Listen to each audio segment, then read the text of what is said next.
Like, I think like the days of sending out mass press releases are dead. Like, I think that is the worst thing that you can do. And I know there's still people that do that. I'm not afraid to say it because I don't like those. I never use them for stories. I want someone to reach out with just a couple sentences to me, personal, make it tailored to a topic that I write about, or mention a past story. And this is another, something along those lines that would be a fit for me. And let's continue the conversation. I am not kidding you. I am not exaggerating when I tell you this interview with Kelsey is one of my favorite in the history of Become a Media Maven. She is an independent journalist, and she is very transparent, like I am, about all things media industry.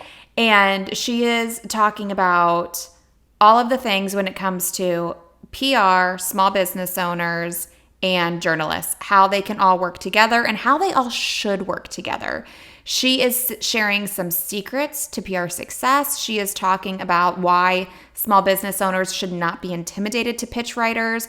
We go on a little rant about press releases and our thoughts. Well, she doesn't rant, I rant.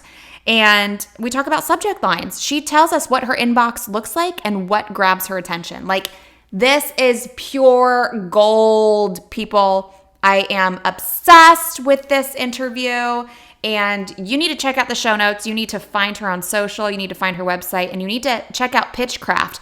I heard of Pitchcraft, and I checked it out, but after hearing more about it, I told my team, I went into Slack, and I'm like, ladies, do we need this? They're like, hell yeah, we love Kelsey. Let's invest in this. So if you want to know more about that, be sure to check out the show notes for this episode. Tap subscribe. You know you want to. You know you want to find out when I post a new episode here on Become a Media Maven. So tap subscribe. Tell your friends. Tell your colleagues. I would love for them to hear more amazing episodes like this. Now, here is Kelsey Ogletree. Ever wonder how some people seem to get all the media coverage, but you don't? Go behind the scenes with a TV reporter, national on-air host, and news contributor who's interviewed celebrities, took you inside the Versace mansion, and even stood on a chair to interview basketball legend Alonzo Mourning. Get ready, because Become a Media Maven is the podcast where Christina Nicholson is sharing secrets from her years in front of the camera, in the editing booth, and now behind the podcast mic. Kelsey, welcome to Becoming Media Maven.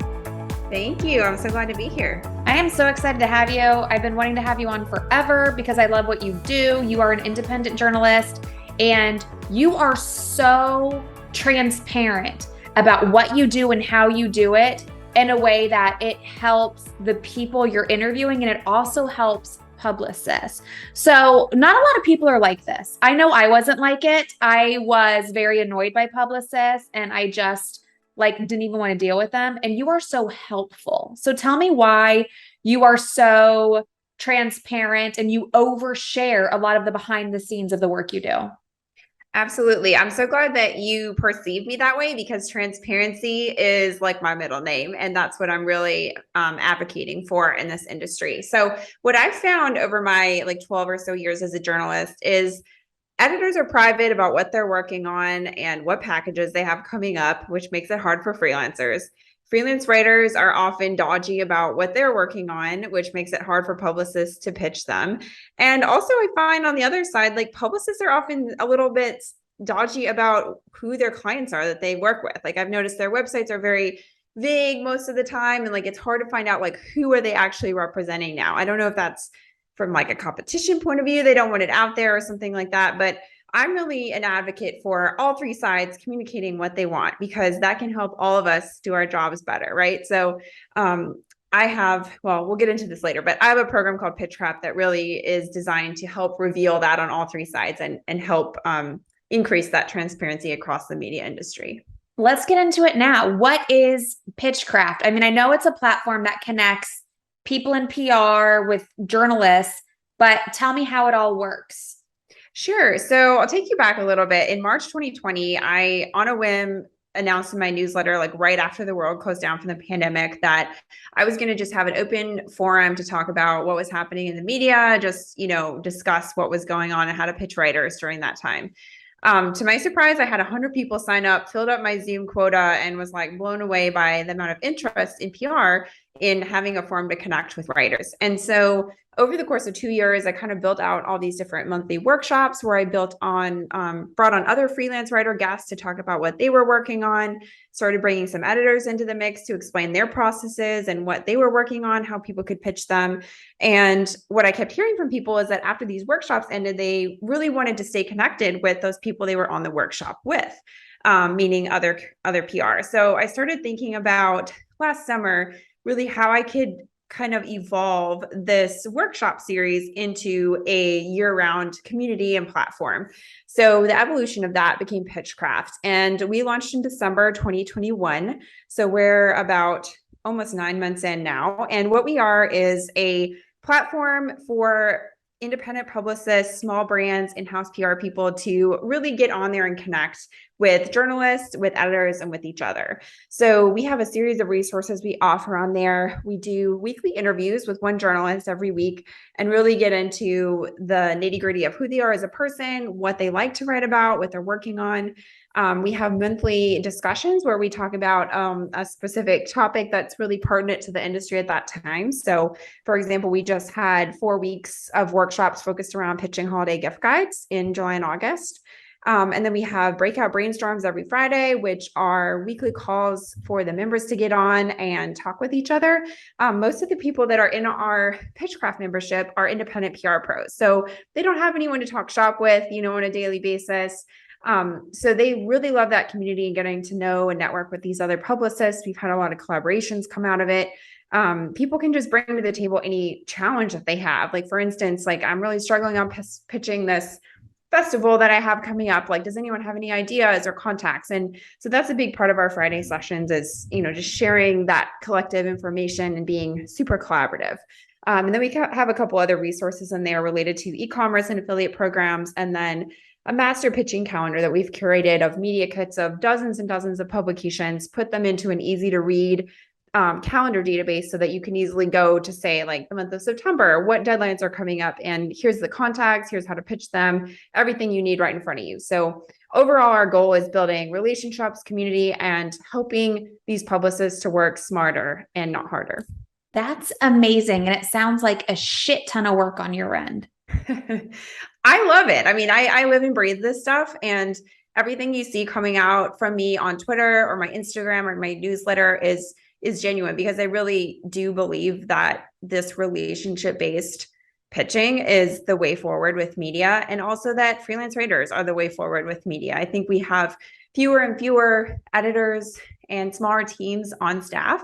And so it really, really pays off for publicists to network and get to know these freelance writers. So I'm still a freelance writer. I call myself an independent journalist because I want to be more strategic in the way that I do that. I would say that's probably about 25% of my work, and about 75% of my time now is spent on Pitchcraft and curating that content. That's amazing. And if people want to check it out, I will link to that in the show notes.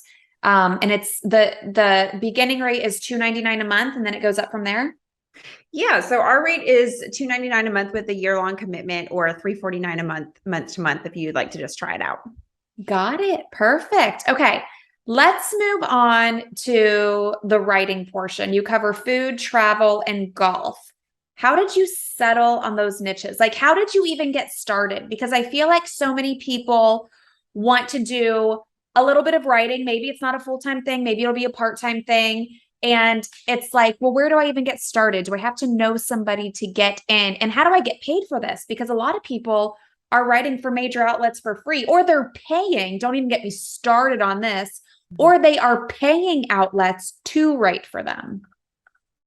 Well, I'm a big believer that you should really work in editorial at a job before you try to be a freelance writer. That might be old school now. I see a lot of Gen Z coming right out of college and saying, like, my goal is to be an independent writer, and that's great. But for me, I got to where I am by like forming the relationships and the building blocks through mentors in editorial jobs that I had at a business publication, a lifestyle magazine, and then a kind of mix. It was a meetings and events focused magazine, which is how I really got into the travel space. I got laid off from that job in 2017 unexpectedly and decided to just try pitching at publications. Even though I'd been an editor, I feel like I really didn't know how to pitch at that point. I had a few friends that I'd gone to Medill grad school with who worked at big publications, like real simple, and they gave me some assignments. So I kind of first started getting my bylines out there, and it's really a ripple effect. Like once you get one or two of those in like these big national well-known outlets, like it's easier to say like, hey, I write for this publication, would you be interested in this idea from me? So that was really like important to me, and like having those people that really helped me to get those first assignments. My first 3 years of freelancing, I was all over the place. Like I would write about anything I saw that could be a story idea. I would pitch it. I would take a lot of assignments from editors that were just like totally random things about like air purifiers or gardening or like, I mean, anything you can think of. It was so random. And it kind of became draining after a while, but it was nice to figure out like what I actually enjoyed writing about and what was just, sort of filler to fill my time. So I really honed in on things that I really like to write about and that are like personal passions of mine. And it's taken me a long time to get there. I mean, I've been a freelance writer now for like, I guess I'm almost in my 6th year, and golf is something that I've done since I was a child. And I never really tried that hard to write about it because it was something I kept separate. But I've realized the more I've done this, that like the things that I'm personally passionate about are the things that I can write the best about. And so that's sort of why I've transitioned into like owning, like, these are the things that I love to do. And I also write about these things. So that's kind of how golf has become one of my fortes. And also within travel, like if you're a travel writer, you can write about any place in the world. You can write about food. You can write about culture, art, like so many different things within that. And so I think it's important to kind of niche down into like some aspect of travel. Like, what are you known for? And so for me lately, I moved to the Southeast, to Alabama in 2020, and I really love visiting small towns down here. I love telling the stories of smaller places that you can't just, read a million stories about. I used to live in Chicago, so it was like a different game to try to compete with writers covering the city of Chicago. But if I write about small towns across the South, like that's something that's more of a niche to me. I love going to visit them. I can find cool things in them. I know who to talk to. I know how to report those stories. So that's really become like sort of a niche of mine as well. And then within food, I don't really do like restaurant reviews or anything like that. Like I'm really focused on the stories behind food or ingredients. I personally love to bake. I love desserts. So I love telling stories about, desserts with history or like desserts that tell a lot about the culture of an area or things like that. So I've kind of, every year I've done this, I've continued to like sit down at the beginning of the year and say like, what am I going to focus on? And I feel like I'm finally at a place where I know like my parameters for what I want to write about. And that helps me also to go through my pitches quicker because I can immediately tell like if it fits into one of my pillars or it doesn't. So when you say that, how does it work? And I think it works a couple of ways. I have contributed to outlets. I get paid to write a little bit, but it's by no means a full-time, part-time gig. So when you're doing it on a regular basis, do you come up with the ideas and pitch these outlets where you have contacts? Or are these outlets telling you, we want a story on this, go write it? Or is it a mixture of both?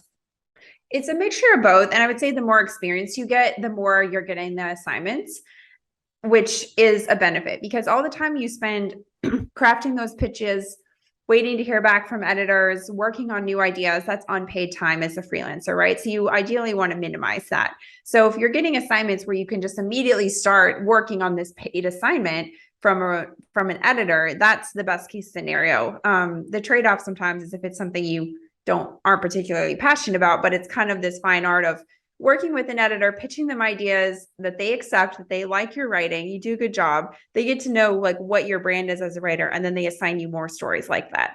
So that's the position that I've been very fortunate to kind of work myself into with some of my regular outlets like AARP The Magazine, for example. I write for them almost every issue. Most of my stories for them are now assigned to me because I pitched them for a long time. They like my work. They know what I cover for them now. But as far as like how it works, like if you are just cold pitching an outlet, the editor obviously has to actually assign it to you for a specific rate. A lot of times it's just a project rate, or it might be a per word rate capped at a certain level. And then when you submit the assignment to them, they will either ask for your invoice right away, or they'll have to like officially accept it and go through edits with you before they'll accept your invoice. It's tough out there for freelancers because you have to have a lot in the hopper, because if you say you write a story in August, you might not actually get paid on that story till like November, just based on the time frame, or sometimes later. Some outlets pay on publication, some pay on acceptance, some have payment terms that are net 10 days, some have 60 days. I know like the bigger companies are going to longer and longer payment terms, which is something that is a struggle for many freelance writers, and I think really needs to change. I know Dotdash Meredith has been updating their contracts to be 60 days from acceptance.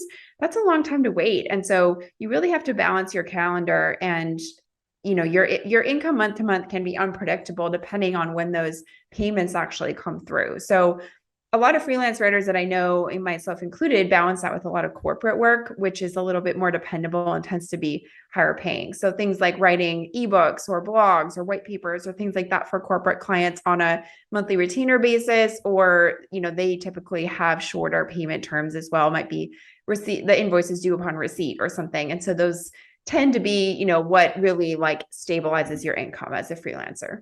And you have to be super organized to keep track of the work you're doing, when you're doing the work, who you're invoicing, when you're getting paid. And then you're wearing all of the hats, because you are your own marketer, you are your own salesperson, and then you are actually doing the servicing. Like, it's a lot that people don't realize. And then on top of that, you need to make enough money doing it to make a living. Yeah, absolutely. And I have always considered myself like a type A organized person, but if you look back 5 years ago, like my systems are so much more sophisticated now than they were then. You also have to think about taxes and how you're managing your bank accounts for quarterly taxes as a freelancer, which is something that is new for a lot of people if you're used to working at a 9-to-5 like corporate job that takes a lot of time. So I think you really have to dedicate time out of your week, days or block hours where you're researching and interviewing, where you're specifically only pitching, which is the marketing for yourself, whether when you're actually doing all your accounting and admin work, which is sending the invoices, following up on late invoices, which you have to do all the time, checking in with people about different statuses of things, managing edits that might come in. Maybe you submit a piece on the 15th and you think you're done with it, and 2 weeks later, you have a whole new list of assignments on your plate, and an editor comes back and needs all these changes by tomorrow. And so the actual like writing part is not what we do all day. I mean, I would say writing is probably like 40% of my freelancing. Like the other 60 is just like managing and keeping track of everything, thinking of ideas. I mean, it's just, there's so much that goes into it. Like writing is actually like the least stressful part of it. I could see that. Okay, let's switch gears and talk about you being pitched. Whether or not you're pitched by a publicist or a small business owner. I work with a lot of small business owners, and I teach them how to pitch the media. So for the people in my mentoring program or who come to my boot camps, what would you say to them when they say, I'm not even going to reach out to Kelsey because my business is too small. I'm not making enough money. Nobody knows about me. I didn't realize this when I was a journalist, but so many small business owners have this mentality, and they don't put themselves out there for that reason. I see that a lot just living in a small town now and being from a smaller town. People are very like overly humble in what they do and think that they're not good enough for national media. And the reason that you see these bigger companies and businesses in bigger cities in the media more often is because they have PR teams. I mean, they're the ones hiring someone else to like get them out there. And so I would love to hear from more small business owners. It doesn't have to be long. You don't have to spend an hour crafting an email to me. I think, tell me who you are, tell me where you're based. That's very important, city and state, and tell me what makes you unique. And I would love to hear from more people like that. Keep it to 250 words, send me a link to your website, tell me what makes you cool. I mean, I don't think that writers hear from those kinds of people enough. And I'm really someone who wants to champion those smaller brands. And honestly, editors and publications love to champion them too, but a lot of times we just don't hear about them.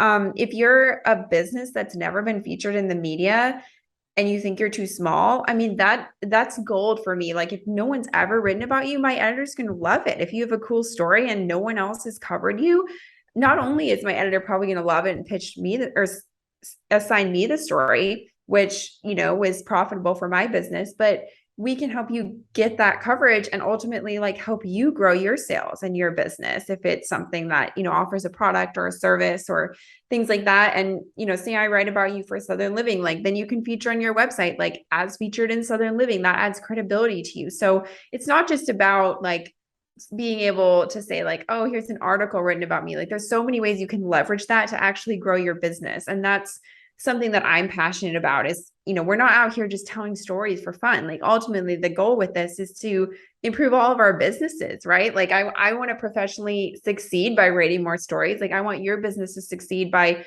giving you the exposure to more people who are going to buy your stuff.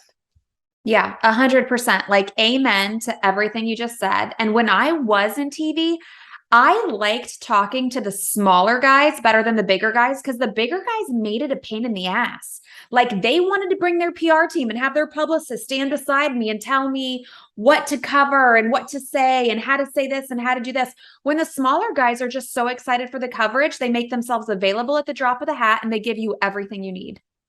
It's so true. And often they're more candid, right? They don't have a script from doing this 20 times and they come off as a very genuine person with, real expertise to share, which is what we love as journalists. 100%. Okay. What stands out to you in a pitch? Because there's a million things people could pitch you.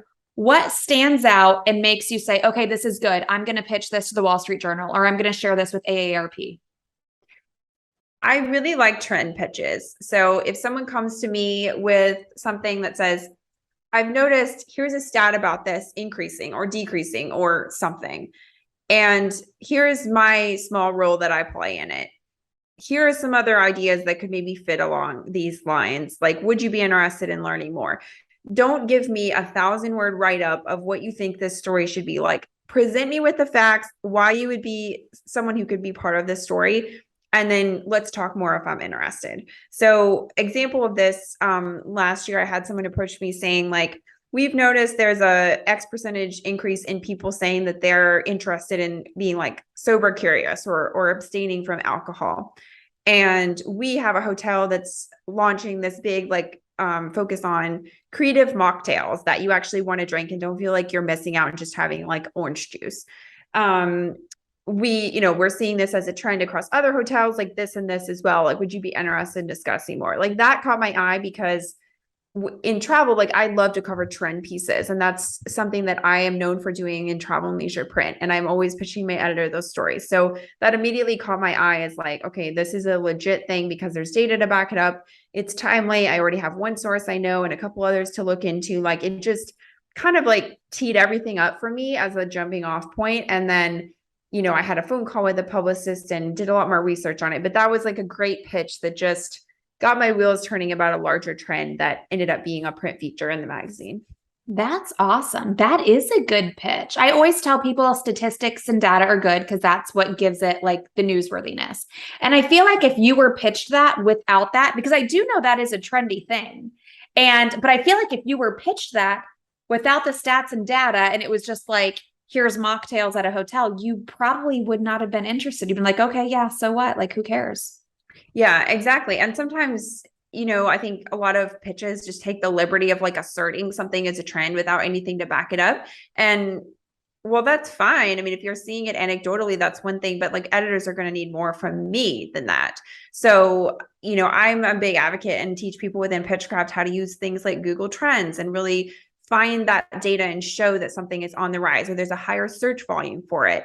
There's more SEO value for this. Another thing you can do is turn to like associations that release annual reports, or, there's a lot of different organizations within travel that put out annual like travel trends or things like that. Like if you can cite reports from these types of places that are doing like this legitimate research, that goes a lot into like backing up that this is an actual idea. I freaking love it. I could talk to you all day. I think you're doing like amazing things for people, not just people in the industry, but honest to God, small business owners who have to act as their own publicist. Like, it's so helpful for them to hear this stuff because they have no idea and they don't even know where to start. So like what you're doing is so helpful. Is there anything else you want to add that I should have asked? I am going to link to Pitchcraft in the show notes to your website, your Instagram, Twitter, and your LinkedIn. By the way, I have been obsessed with those articles that you mentioned. I've seen them on LinkedIn, like the small town stuff, like where you go and where you visit.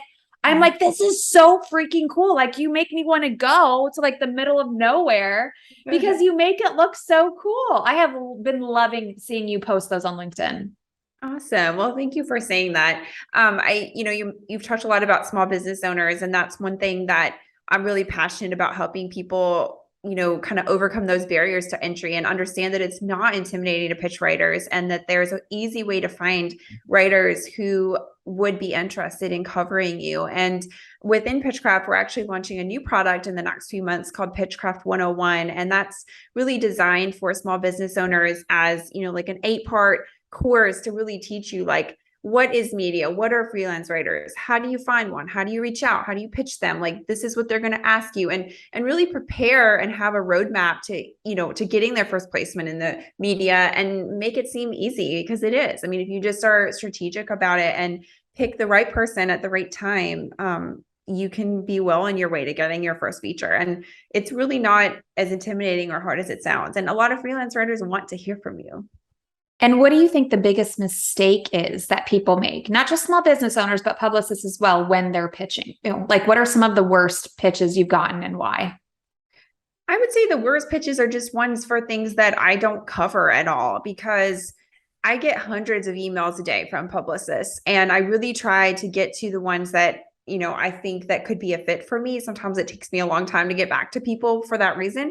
But if I'm getting 50 emails a day from publicists who are pitching me things on like, random things that I would never write about, that just clogs up my inbox and makes it harder for me to find the good ones. So I would say just be really strategic and like pitch, like deciding who to pitch. Like, don't blast email anymore. Like, I think like the days of sending out mass press releases are dead. Like, I think that is the worst thing that you can do. And I know there's still people that do that. I'm not afraid to say it because I don't like those. I never use them for stories. I want someone to reach out with just a couple sentences to me, personal, make it tailored to a topic that I write about, or mention a past story. And this is another, something along those lines that would be a fit for me. And let's continue the conversation. And I'm totally open to, like, I don't think all of us need to live on email, right? Like, it takes up so much of our daily lives, and like, what do we have to show for it sometimes? So if someone pitches me a great idea, like, yeah, let's get on the phone and talk about it and like turn this into something. Like, let's just not constantly email all this information back and forth. Like, it's information overload. So sometimes it's, the best thing to do is send a quick idea and then let's get on the phone and talk about it, just like we are now. I love that. Something that I have, it's actually the headline on my website. It says, "Stop writing press releases. It's not 1990. We're on the same page then. We're on the same page. That's what it makes me think of. Like, I remember last year, I watched this Netflix documentary about the killer, Ted Bundy. And they were interviewing the police, and they were like, how are you letting everybody know? Like, he's going from this state to this state and we're looking for him. And the sheriff was like, oh, I'm sending out press releases. I'm like, okay, dude, it's in the late 70s when this happened, and people still think that's going to work today. Like, no, the last thing Kelsey wants in her inbox with hundreds of other emails is your long, boring, overly promotional press release. Exactly. With like the fake quotes, like no one wants to use those anymore. I mean, the exception might be like a news outlet that's covering something very specific to their industry or something. But in general, I mean, press releases, you don't need them. Like, get rid of them and focus on building relationships.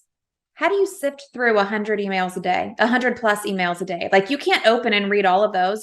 That would be your full-time job. What do you do? It's hard. I have to be very strategic and not being like reactive to what comes into my inbox, and just like block time to look at it. Subject lines are really important. Like, get to the point. I don't like it when people will say like, idea for Kelsey, or, just like a one word something in the subject line that tells me nothing about why you're reaching out. Be specific in there so that it makes me want to open it and actually read more. I mean, there's so many times where I think like, oh, that subject line is not interesting to me. I don't even have time to look at this. So that's really important real estate. Make that count. Perfect. Anything else you want to add before we say goodbye? You've been amazing. Like you've been, I'm honestly going to tell you, one of my favorite guests on this podcast. And I've had it for like a few years now. Well, Swear to God. So much. I feel like we could talk about this stuff all day long. And, you know, there's just so many ways that if we all just do 1% better every day, like we can all make each other's jobs so much easier. So I think that, you know, just continuing to learn from one another and having these conversations about, you know, what do editors want? What do PR want? Like no one ever asks PR what they want, you know, we do in Pitchcraft, but a lot of times they're kind of left out of the equation. What do freelance writers want? Like just making it easy for all three sides to work together. Like that's what it's all about. And, you know, for me, this is bigger than me. This is bigger than Pitchcraft. Like I want to be part of the leaders in like implementing this change in the industry. Like I want this relationship-based pitching to be the new standard one day. And so like, I'm working toward that every day to make that the new normal. And so anyone who joins Pitchcraft is sort of like of that mentality as well. But I really believe that we can get there. Love it. Love you. Love everything you're doing. You're amazing. Well, thanks so much for having me, Christina. I told you that was some good stuff. Like, loved this interview with Kelsey. She's doing so many amazing things. Make sure you check out everything in the show notes for this episode. If you have any questions for me about the media mentoring program or my 3-day bootcamp, Pitch, Publicity, Profit, then make sure you head to my website. Again, those are also in the show notes for this episode. And you know you can find me on social. I am at Christina all day, and I hope you make it a great day.